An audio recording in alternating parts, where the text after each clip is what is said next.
आपने कभी रात को अकेले सोचा हो, अगर पृथ्वी नहीं रही तो?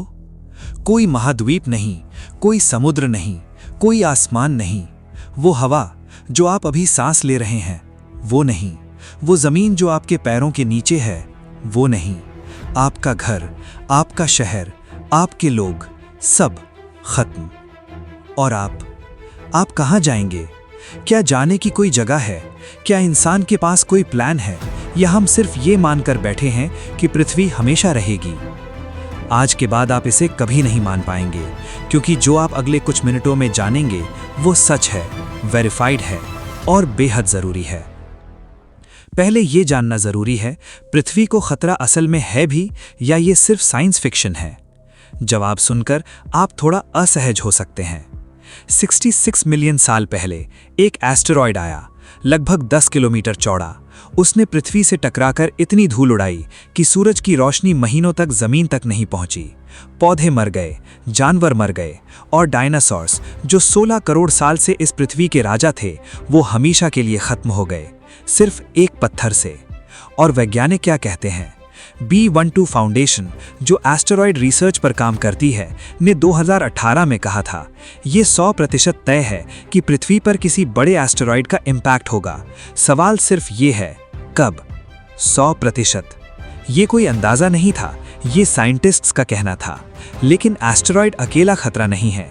200 मिलियन साल पहले एक सुपर वॉल्केनो फटा, इतना बड़ा कि उसने पृथ्वी के 75% जीव जंतुओं को मिटा दिया। उस इरप्शन ने नॉर्थ अमेरिका और अफ्रीका को लिटरली अलग कर दिया, और बीच में जो स्पेस बना वो आज का अटलांटिक ओशन है। एक ज्वालामुखी, एक ओशन। और भविष्य में कुछ अरब साल बाद हमारा सूरज एक रेड जायंट बनेगा, इतना बड़ा कि वो पृथ्वी को निगल जाएगा। ये सब होगा या नहीं, ये डिबेट का विषय हो सकता है, लेकिन एक बात तय है, पृथ्वी इमॉर्टल नहीं है।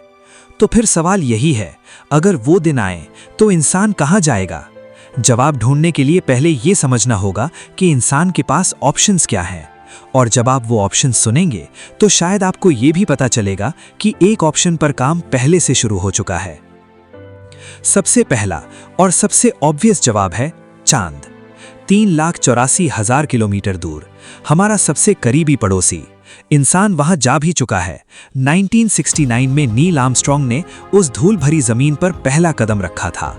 लेकिन क्या चांद पर रहा जा सकता है? यहाँ कुछ फैक्ट्स हैं जो सोचने पर मजबूर करते हैं। चांद पर दिन के वक्त तापमान 127 डिग्री सेल्सियस तक पहुंचता है, और रात में -173 डिग्री। एक ही जगह पर 300 डिग्री का फर्क। वहां कोई एटमॉस्फेयर नहीं है, इसलिए रेडिएशन सीधे सरफेस पर पड़ती है। बिना प्रोटेक्शन के कोई इंसान चांद पर कुछ ही घंटों में जानलेवा डोजेज अब्सॉर्ब कर सकता है।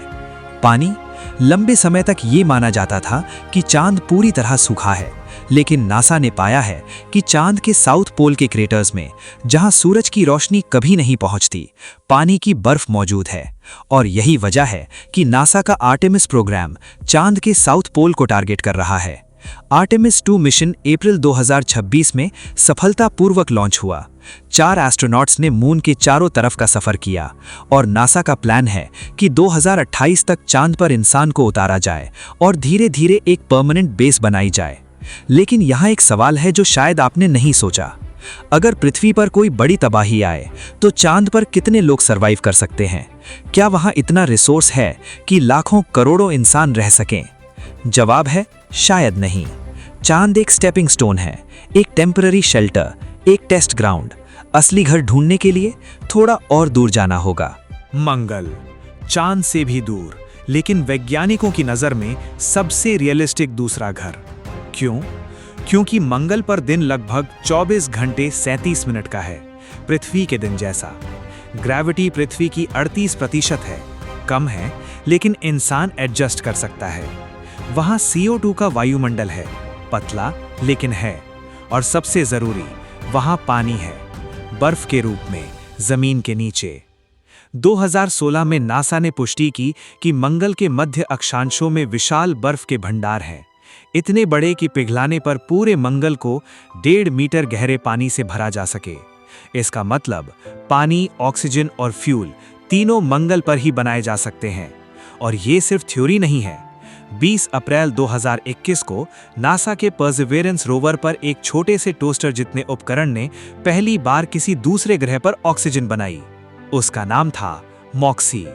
उसने मंगल की 95% CO2 वाली हवा को 800 डिग्री तक गर्म करके ऑक्सीजन अलग की।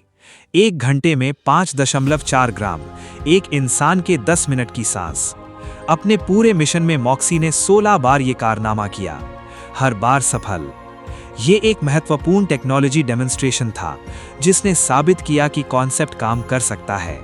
लेकिन अब एक और सवाल, मंगल तक पहुंचने में कितना वक्त लगेगा और उस सफर में इंसान के शरीर और दिमाग के साथ क्या होगा?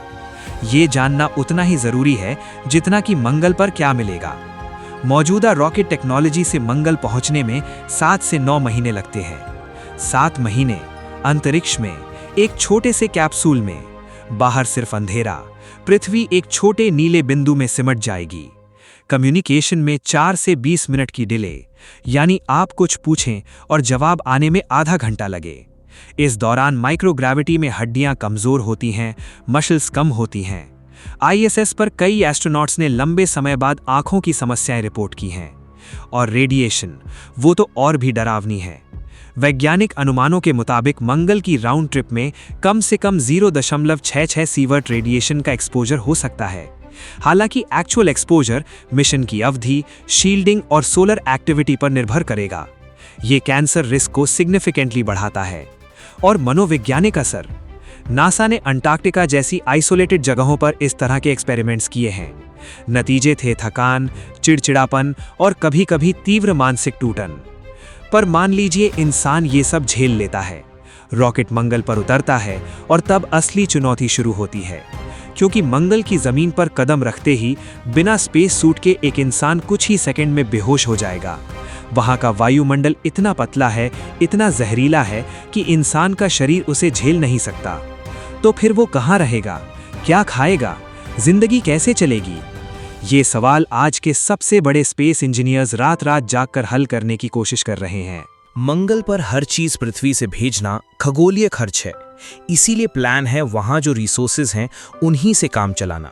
स्पेसएक्स का प्लान है मंगल पर ट्रांसपेरेंट डोम्स बनाना, जिनके अंदर फार्म्स होंगे जहां प्रेशर और टेम्परेचर कंट्रोल होगा। हाइड्रोपोनिक्स, एरोपोनिक्स जैसी टेक्निक से मिट्टी के बिना पानी में पौधे उगाए जा सकते हैं। ISS पर एस्ट्रोनॉट्स पहले से लेटिस और कुछ वेजिटेबल्स उगा चुके हैं। और रेडिएशन से बचाव, सबसे पक्का तरीका है अंडरग्राउंड रहना। मंगल पर लावा ट्यूब्स मिले हैं, पुरानी ज्वालामुखी सुरंगें जो नेचुरल शेल्टर्स बन सकती हैं। जमीन खुद रेडिएशन शील्ड का काम करती है। पानी को इलेक्ट्रोलिसिस से तोड़ो, हाइड्रोजन और ऑक्सीजन मिलती है। ऑक्सीजन सांस के लिए, हाइड्रोजन फ्यूल के लिए। यानी मंगल पर जिंदगी टेक्निकली इम्पॉसिबल नहीं है, बेहद मुश्किल जरूर है। लेकिन अब वो सवाल जो सबसे ज्यादा दिल को छूता है, अगर मंगल पर पीढ़ियां रहने लगीं तो क्या वहां पैदा हुए बच्चे कभी पृथ्वी आ पाएंगे? मंगल की ग्रेविटी पृथ्वी की सिर्फ 38% है। जो बच्चे वहां पैदा होंगे उनकी हड्डियां, मसल्स, कार्डियोवैस्कुलर सिस्टम सब कम ग्रेविटी के हिसाब से डेवलप होगा। पृथ्वी पर आना उनके लिए फिजिकली शायद पॉसिबल न हो। पहली बार इंसानी इतिहास में एक ऐसी पीढ़ी होगी जो पृथ्वी की नहीं, मंगल की होगी। पहले मार्शियंस। ये सोचकर रोमांच होता है और थोड़ा डर भी। लेकिन क्या मंगल ही एकमात्र ऑप्शन है? ये यूनिवर्स में और भी जगहें हैं। 1975 में फिजिसिस्ट जेरार्ड ओनील ने एक आइडिया दिया जो उस वक्त प्योर साइंस फिक्शन लगा। उन्होंने कहा, किसी ग्रह पर जाने की जरूरत नहीं, स्पेस में ही विशाल रोटेटिंग सिलेंडर्स बनाओ, इतने बड़े कि उनके अंदर हजारों लाखों लोग रह सकें। रोटेशन से आर्टिफिशियल ग्रेविटी बने, अंदर खेत हों, जंगल हों, शहर हों। इन्हें कहा गया ओनील सिलेंडर्स। ये आइडिया आज भी साइंटिस्ट के बीच सीरियसली डिस्कस होता है।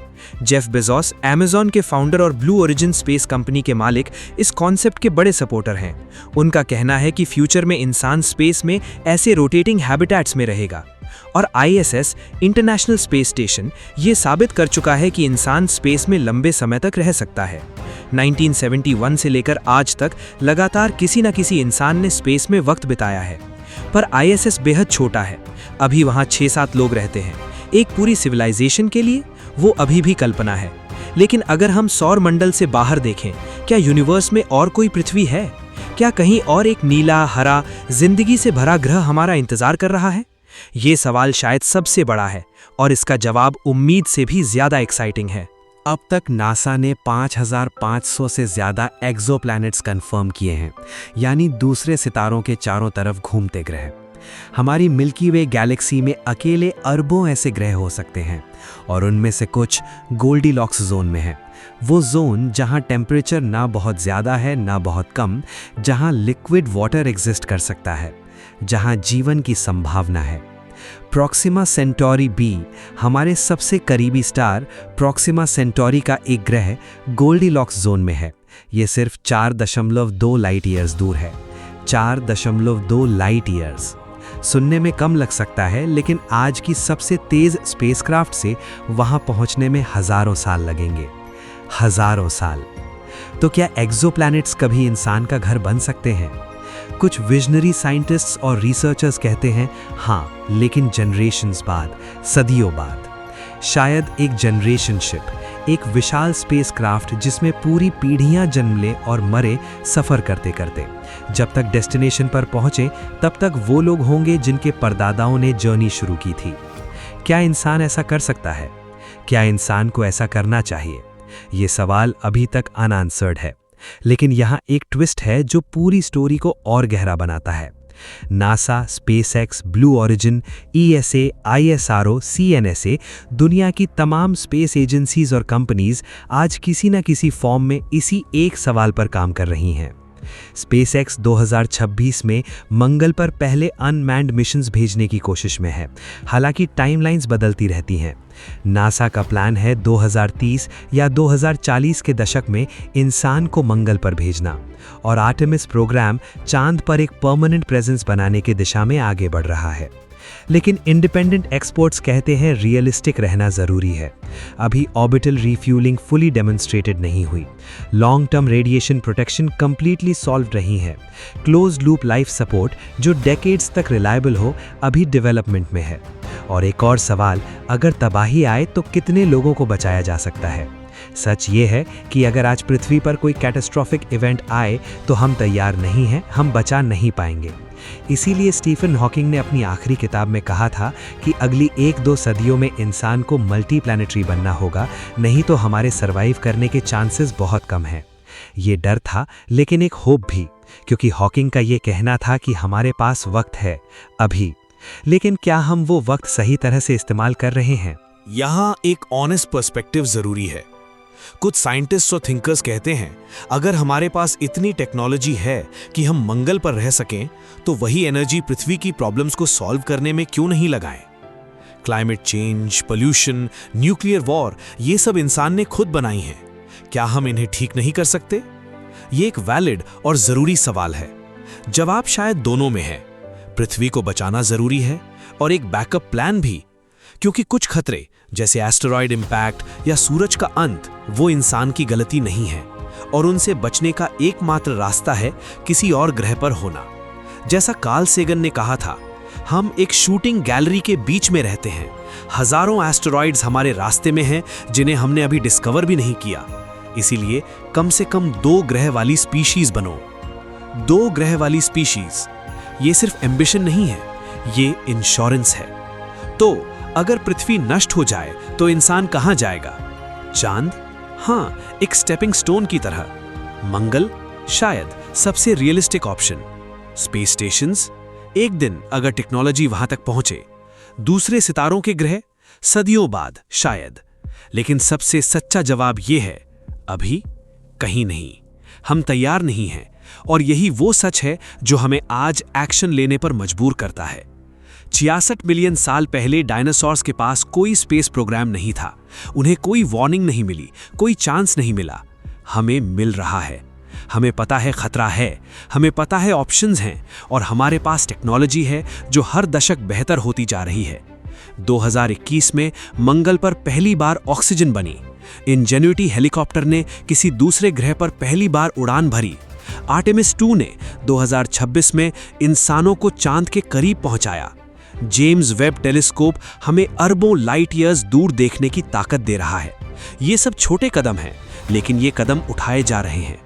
हजारों साल पहले जब पहले इंसानों ने अफ्रीका की धरती छोड़ी थी, उन्हें नहीं पता था कि आगे क्या है। उनके पास जीपीएस नहीं था, मैप नहीं था, सिर्फ एक जज्बा था, आगे जाना।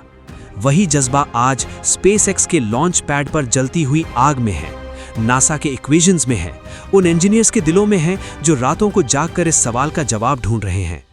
पृथ्वी हमारा घर है, हमारी माँ है, हमारी शुरुआत है, लेकिन शायद ये हमारी मंजिल नहीं है। और अगर वो दिन आया जब इंसान को ये घर छोड़ना पड़े, तो उस दिन अंतरिक्ष में कहीं एक छोटे से कैप्सूल में बैठा एक इंसान पीछे मुड़कर देखेगा, एक नीली हरी रोशनी से भरी गेंद, और उसकी आंखें भर आएंगी, क्योंकि पृथ्वी जैसी कोई जगह शायद कभी नहीं होगी। इसीलिए उसे बचाइए और उसका बैकअप बनाइए, दोनों एक साथ।